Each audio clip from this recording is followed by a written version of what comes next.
Sa mundo ng crypto at digital finance, si Ripple at XRP ay dalawa sa pinakakilalang pangalan. Si Ripple ay isa pong kumpanya na dalubhasa sa pagpapabilis at pagpapababa ng gastos ng cross-border payments gamit po ang blockchain technology. Samantalang si XRP naman ang digital asset na ginagamit ni Ripple kung saan ay nagsisilbing bridge currency na nagpapadali ng transaction sa iba't ibang fiat currencies. Ayon po sa isang eksperto, si Ripple at XRP ay posibleng magamit bilang strategic weapons ng US upang pangunahan ang global finance at crypto sectors. Kaya yan, tindi po niyan. Isa palang armas itong si XRP. At yan po ang siyang ating pag-uusapan sa video na ito. Pero bago po tayo magpatuloy, ay nais ko lamang po munang bigyang linaw ang aking disclaimer kung saan ang nilalaman po ng video na ito ay hindi po ito isang financial advice.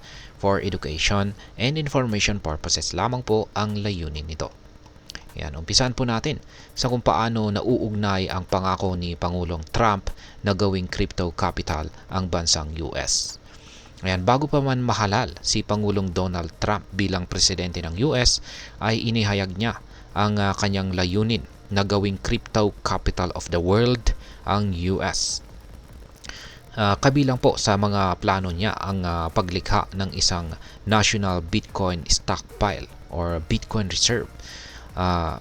Maliban dyan ay ang pagtatalaga ng isang crypto czar para sa patas na regulasyon at pag-alis ng mga anti-crypto na batas. Isa po sa mga hakbang niya ay ang pag-appoint kay Ginoong David O. Sachs bilang crypto czar na kilala sa kanyang pagsuporta sa mga crypto innovations. Ayan. Ngayon ay bakit nga ba itinuturing na strategic ang Ripple para sa US? Ayan. Unang dahilan ay ang makabagong payment solution nito. Ang Ripple ay may cutting edge na tinatawag na B2B or business to business payment system para sa cross-border payments. Ang teknolohiyang ito ay nagbibigay daan sa mabilis, mura at secure na transaction sa buong mundo. At bilang isang US-based company, nagiging mahalaga si Ripple sa pagpapalakas po ng posisyon ng Amerika bilang leader sa digital financial services. Yan, maliban po rito ay ang RLUSD na stablecoin. Yan, ang isa pang aspeto ni Ripple na binibigyang pansin ay ang paparating po na stablecoin nito na RLUSD.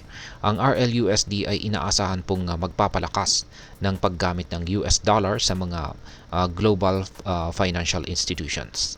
Sa tulong po ng Ethereum at saka XRP Ledger mainnets, ang stablecoin ay nagkakaroon po ng kakayahan para sa seamless cross-border transactions. Kapag naaprubahan ng New York Department of Financial Services or NYDFS, ang RLUSD ay magiging bahagi po ng payment solutions ni Ripple. At ayan, nandito na rin ang XRP holdings ni Ripple. Ayan, ang Ripple ay may hawak po na 45% ng kabuuang supply ni XRP. Kaya ito po ang pinakamalaking holder ng digital asset na ito.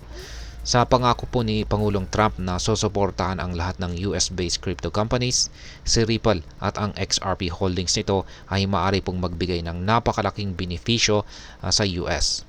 Ang paghawak po ng ganito kalaking halaga ni XRP ay nagbibigay po kay Ripple ng malakas na kontrol sa liquidity at saka adoption nito. Ayan. Ngayon ay paano naman po nakakatulong itong si Ripple sa global leadership ng US? Yan, sa tatlong nabanggit na aspeto, ito po yung payment solutions, stablecoin development at saka XRP holdings. Nagiging malinaw po kung paano magagamit ng Amerika itong si Ripple at XRP bilang mga strategic na sandata or strategic weapon. Ang Ripple Payments na dating kilala bilang On-Demand Liquidity or ODL ay nagpapatunay na kaya po nitong gawing mas mabilis at mas mura ang international money transfers. Sa pamamagitan po ng RLUSD, mapapanatili rin ang dominance ng US dollar sa global market. Bukod dito, ang mataas po na liquidity na dala ng XRP ay nagpapababa sa gastos ng transactions at nagbibigay daan sa mas epektibong paggamit nito bilang bridge asset. Ito po ay lubhang malaga sa pagpapalawak or expansion ng impluensya ng US sa global financial systems. Ngayon ay ano naman po ang maaring maging epekto nito para sa atin bilang mga Pinoy crypto trader o investor ni XRP. Yan, ang anumang hakbang na magpapalakas po kay Ripple at XRP ay meron po itong direktang epekto. Una ay maaari pong tumaas ang demand at presyo ni XRP na siyang nagbibigay po ng pagkakataon para sa mas mataas na kita. Ikalawa ay ang RLUSD ay maaari pong maging mas accessible bilang stablecoin na pwede pong gamitin bilang alternatibo sa traditional fiat transfers. Kung patuloy po na magiging matagumpay ang Ripple sa pagpapalaganap ng teknolohiyang ito, mas marami pong mga Pinoy o Pilipinong remittance senders ang maaari pong makinabang sa mas mababang transaction fees. Ang mga OFW halimbawa ay maaari pong gumamit ng Ripple payments para sa mas mabilis at murang pagpapadala ng pera sa kanilang mga minamahal na pamilya. Ngayon ay ano naman po ang aking masasabi tungkol dito?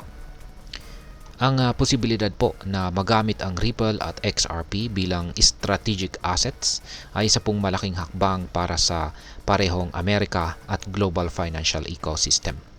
Para sa Pilipinas, ito rin ay isang sinyalis ng mas maraming oportunidad sa digital finance, lalo na sa mga remittance at saka cross-border payments.